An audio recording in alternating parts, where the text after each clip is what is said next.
of tumult. May we invite you very much for your gifts. We will endeavor to use them wisely.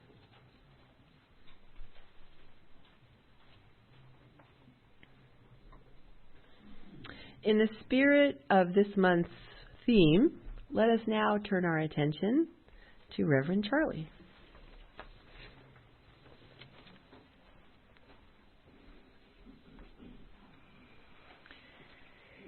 It's easy to know what's wrong with the world. How many people know what's wrong with the world?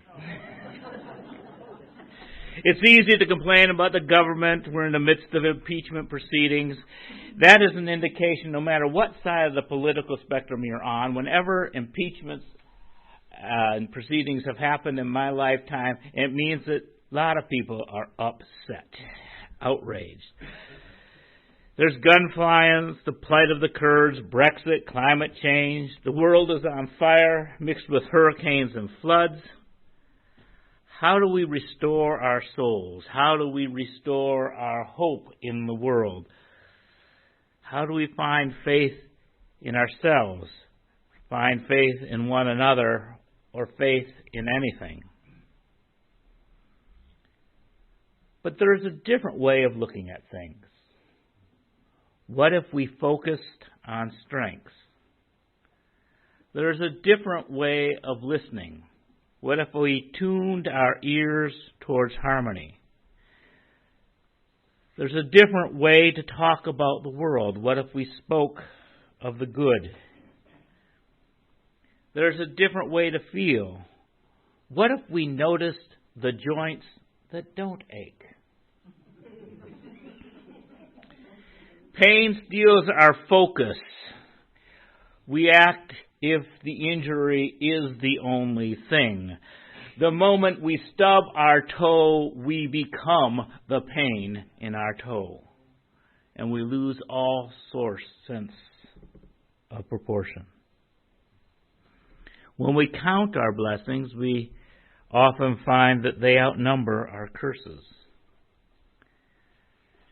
This process is called appreciative inquiry. In their book, Appreciative Inquiry, Jan Magruder Watkins and Bernard Moore write, "The birthplace and co-founding of AI happened in the doctoral program in organizational behavior at Case Western University in the collaboration between David Copperrider and Shirish Srivastava." Now, to give you an idea of how good these people were at looking at the bright side of life, they came up with appreciative inquiry at Case Western Reserve, which is in Cleveland.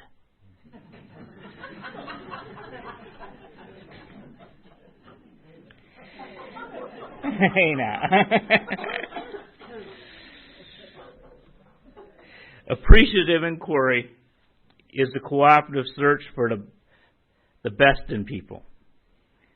And the best in Cleveland is the Rock and Roll Museum.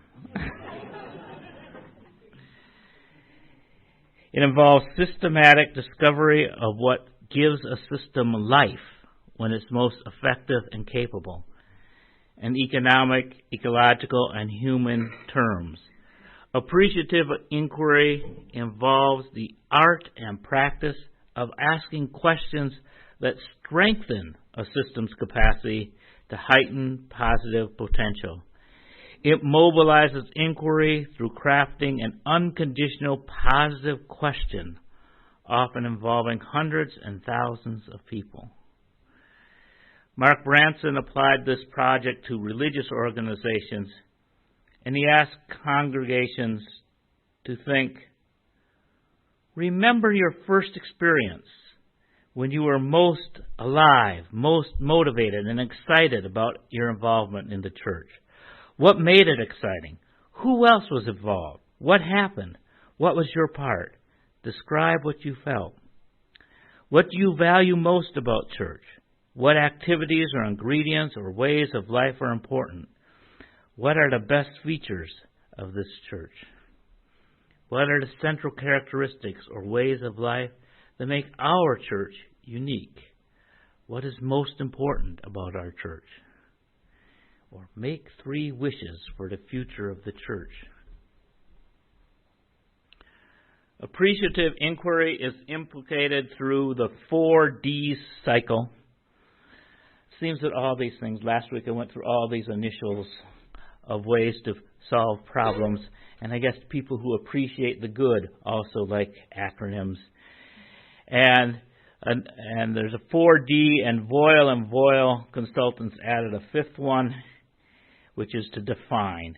And so the 5 steps are define, discover, dream, design, and deliver. Define awareness for the need for development. It's preparing for the appreciative process. And discover the best that you've ever been. And then dream. What type of world is the community, and what are we being called to by the world and the community?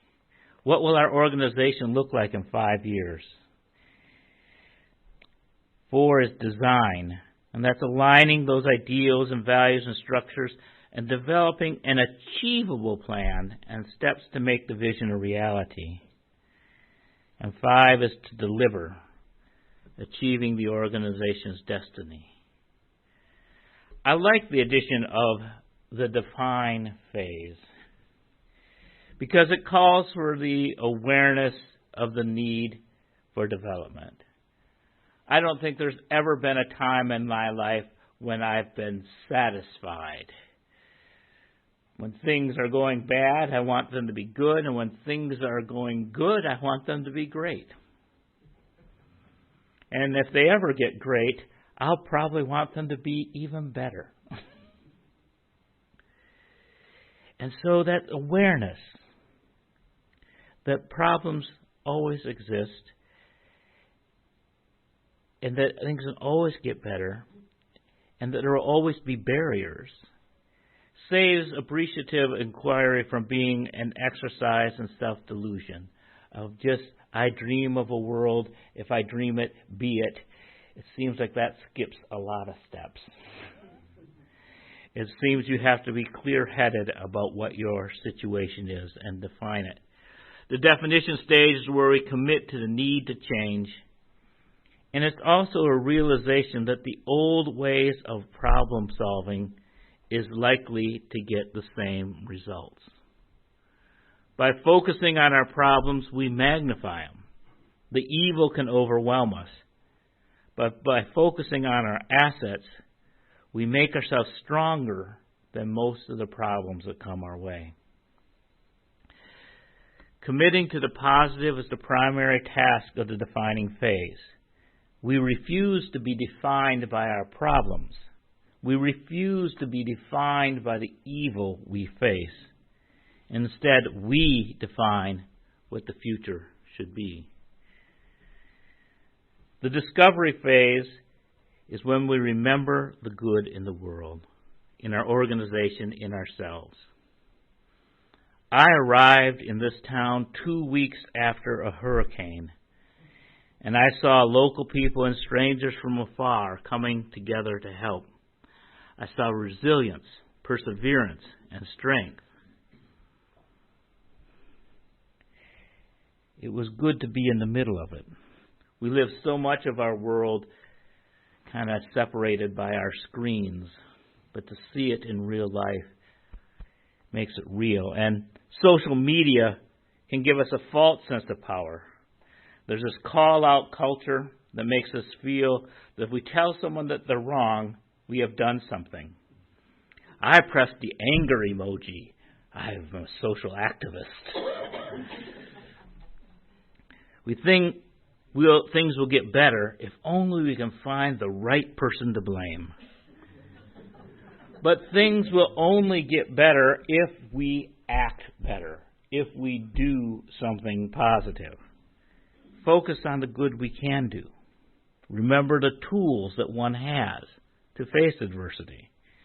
Let us remind each other of our best selves and rediscover and appreciate our strengths. The dream phase is where we wonder. with all these good things that we've discovered about ourselves and the other people in this room, we could do something magnificent. What should we do?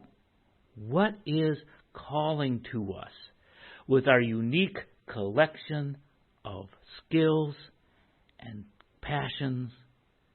What should we be doing?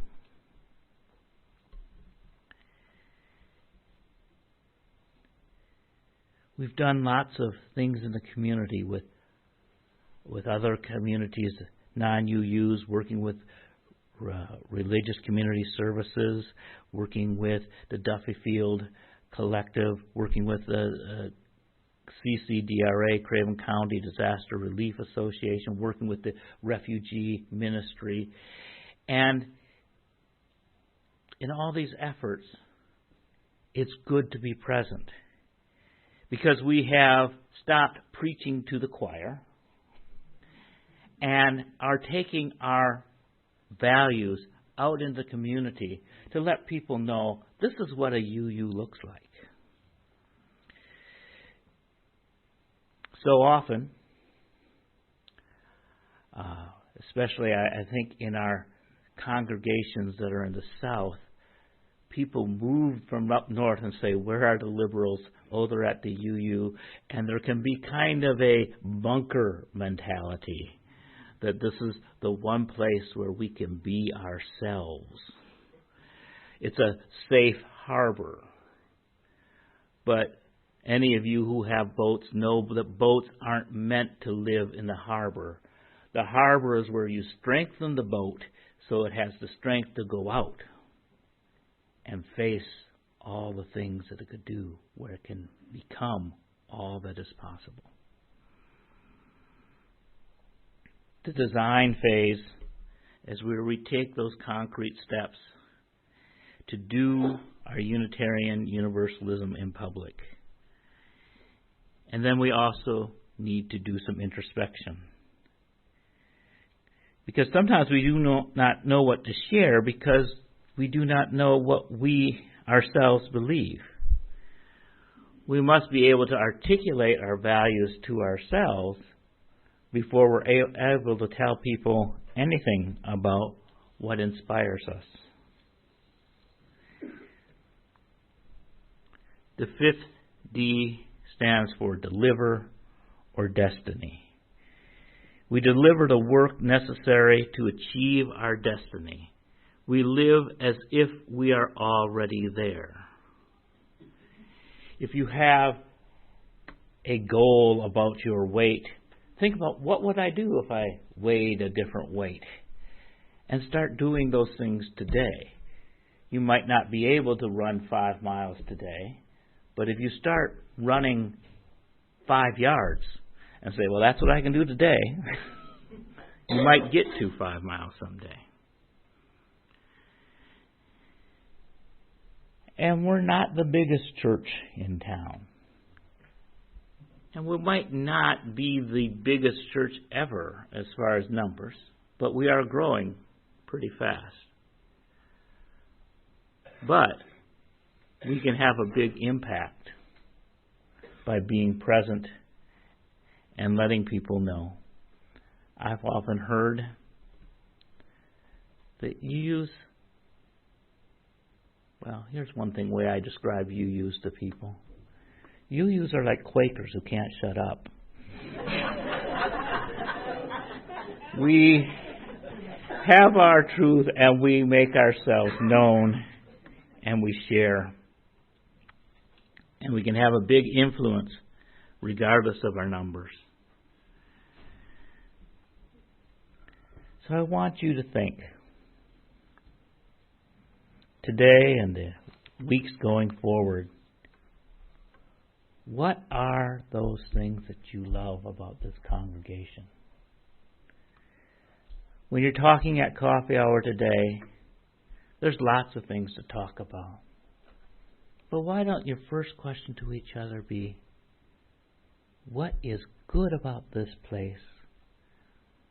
And what can we do to make it better? May we bless and be blessed.